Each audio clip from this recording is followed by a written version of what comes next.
2024 में जापान ने एक ऐसा रिकॉर्ड तोड़ दिया जो किसी ने एक्सपेक्ट नहीं किया था। पिछले 125 सालों में पहली बार सिर्फ 7,20,000 बच्चे पैदा हुए। हाँ, सिर्फ 7,20,998। ये सिर्फ एक संख्या नहीं है, ये एक नेशन के फ्यूचर की हालत बताता है। और सबसे शॉकिंग बात, ये 9th ईयर है जब कंटिन्यूअसली बर्थ रेट गिरता जा रहा है। सोचो जरा, जापान जैसी एक डेवलप और हाईटेक कंट्री जहाँ सब कुछ प्लान होता है, वहाँ लोग अब बच्चे पैदा ही नहीं कर रहे। स्कूल्स खाली हो रहे हैं, प्लेग्राउंड्स में सन्नाटा छाया हुआ है। जापान में अब ज्यादा लोग रिटायर हो रहे हैं और उनकी जगह लेने वाले नए लोग पैदा ही नहीं हो रहे। ये कोई मॉनेटरी डिप नहीं है, ये एक लॉन्ग टर्म डेमोग्राफिक कोलैप्स है। और एक्सपर्ट्स कह रहे हैं कि अगर ऐसे ही चलता रहा तो जापान का यूथ ऑलमोस्ट एक्सटिंक्ट हो सकता है। मतलब सिर्फ 2 से 3 डेकेड्स में एक पूरी जनरेशन गायब हो सकती है। और ये सिर्फ एक सोशल प्रॉब्लम नहीं है, ये एक इकोनॉमिक टाइम बॉम्ब है। जहाँ दुनिया के कई देश पॉपुलेशन कंट्रोल के चक्कर में है, जापान एक अलग ही फाइट लड़ रहा है अपने लोगों को एग्जिस्ट रखने के लिए। अब सोचो, अगर ये डिक्लाइन ऐसे ही चलता रहा तो क्या होगा। एक्सपर्ट्स का कहना है कि 2070 तक जापान की पॉपुलेशन 30% तक गिर सकती है। आज जो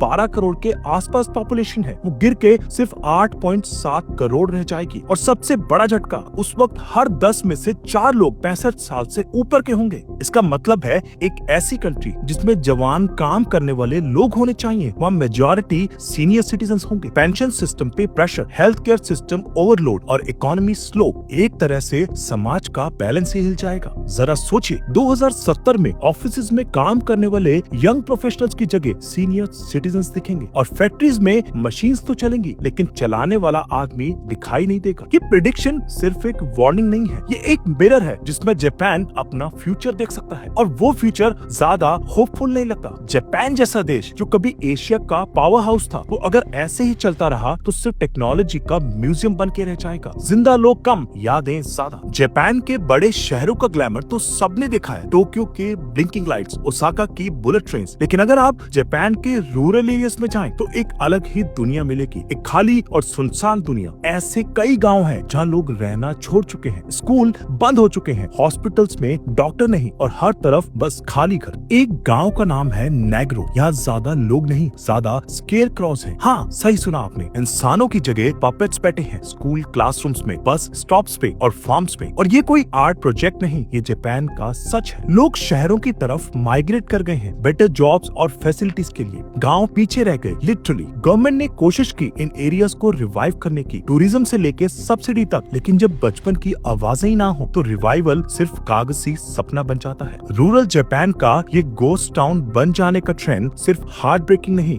वार्निंग भी है। जब पॉपुलेशन श्रिंक करती है तो सबसे पहले मर जाता है एक कल्चर, एक लाइफस्टाइल, एक लेगेसी। जापान की सरकार समझ चुकी है कि अगर अब भी कुछ नहीं किया गया तो फ्यूचर सिर्फ खाली हॉस्पिटल्स और रिटायरमेंट होम्स का होगा। इसलिए उन्होंने कई तरह के इंसेंटिव्स लॉन्च किए हैं, लेकिन अभी तक रिजल्ट 0 के आसपास ही रहा है। एक तरफ बच्चे पैदा करने वालों को पैसा दिया जा रहा है, cash bonuses, tax reliefs, free education और चाइल्ड रियरिंग सब्सिडीज। दूसरी तरफ सरकार ने लोगों को शादी के लिए एनकरेज करने के लिए डेटिंग एप्स तक लॉन्च किए हैं। हाँ, गवर्नमेंट बैक डेटिंग एप्स, क्योंकि लोग बिल नहीं रहे तो सरकार मैच मेकिंग में लग गई है। लेकिन यूथ क्या कह रहा है? वो कह रहे हैं शादी करके क्या करें जब जॉब सिक्योर नहीं है और जिंदगी इतनी महंगी है। टोक्यो जैसे सिटीज में एक 1 BHK फ्लैट भी सपने जैसा है। और करियर प्रेशर इतना ज्यादा है कि लोग रिलेशनशिप और फैमिली के बारे में सोचना ही नहीं चाहते। सरकार की पॉलिसी फाइल्स में नंबर्स तो अच्छे लगते हैं, लेकिन ग्राउंड रियलिटी में आज का जापानीज यूथ लाइफ को सोलो जीना प्रेफर करता है। और जब लोग जीने के लिए स्ट्रगल कर रहे हो तो नई जिंदगी लाने का डिसीजन सबसे मुश्किल हो जाता है। जापान के लिए ये सिर्फ पॉपुलेशन का क्राइसिस नहीं है, ये एक टिकिंग इकोनॉमिक टाइम बॉम्ब है। जब काम करने वाले लोग कम होते जाते हैं तो इकोनॉमी को चलाने वाले इंजन की स्पीड भी धीमी पड़ जाती है। अब सोचिए, एक तरफ रिटायरमेंट एज वाले लोग बढ़ते जा रहे हैं जिन्हें पेंशन और हेल्थ केयर चाहिए, दूसरी तरफ जवान लोग कम होते जा रहे हैं जो टैक्स भरते हैं और सिस्टम को सपोर्ट करते हैं। रिजल्ट, सरकार की इनकम कम, खर्चे ज्यादा। लेबर शॉर्टेज इतनी ज्यादा हो गई है कि कई इंडस्ट्रीज में ऑटोमेशन फास्ट अडॉप्ट किया जा रहा है, लेकिन मशीन सब कुछ नहीं कर सकती। स्पेशली केयर इंडस्ट्री में जहाँ सीनियर सिटीजन्स को ह्यूमन टच चाहिए, वहाँ रॉबोट्स काम नहीं आते। सरकार ने इस प्रॉब्लम से निपटने के लिए ट्रिलियन येन के इकोनॉमिक पैकेजेस अनाउंस किए हैं। वेजेस बढ़ाने की कोशिश हुई, वर्क लाइफ बैलेंस प्रमोट किया गया, पर ग्राउंड रियलिटी में इम्प्रूवमेंट स्लो है। और ये सिर्फ जापान तक सीमित नहीं है, दुनिया भर के इकोनॉमिस्ट जापान जापान को एक लाइव एग्जाम्पल के रूप में देख रहे हैं। अगर ये मॉडल फेल होता है तो कई डेवलप्ड नेशन के फ्यूचर भी क्वेश्चनेबल हो जाते हैं। जापान का इकोनॉमिक मिरेकल जो कभी दुनिया के लिए इंस्पिरेशन था, आज सर्वाइवल मोड में है। तो दोस्तों, जापान की कहानी सिर्फ एक देश के गिरती पॉपुलेशन की नहीं है, बल्कि एक मॉडर्न सोसाइटी के कोलैप्स होने का रियल टाइम ट्रेलर है, जहाँ टेक्नोलॉजी है, पैसा है, सुविधाएं हैं, लेकिन लोग नहीं बचे। जब एक देश में नए जन्म होने बंद हो जाते हैं तो सिर्फ बचपन नहीं, पूरा भविष्य ही खत्म होने लगता है। और जापान आज इस भयंकर सच्चाई का सामना कर रहा है। क्या इंसेंटिव्स, रोबोट्स या डेटिंग एप्स इस समस्या का हल बन सकते हैं, या फिर ये सिर्फ शुरुआत है उन प्रॉब्लम्स की जो आने वाले सालों में और देशों को भी झेलनी पड़ेगी? जापान आज हमें एक सबक दे रहा है कि सिर्फ डेवलपमेंट, जीडीपी और ग्रोथ से एक राष्ट्र नहीं बनता। राष्ट्र बनता है लोगों से, और जब लोग ही कम हो जाएं, तो हर चीज, कल्चर, इकोनॉमी और आइडेंटिटी सब कुछ धीरे धीरे गायब हो जाता है। आपका क्या मानना है? क्या जापान अपनी पॉपुलेशन क्राइसिस से उबर पाएगा? नीचे कमेंट करके जरूर बताएं। और अगर आपको ये वीडियो इंसाइटफुल लगा तो लाइक करें, शेयर करें और चैनल को सब्सक्राइब करना ना भूलें। मिलते हैं अगली वीडियो में एक और हैरान कर देने वाले सच के साथ।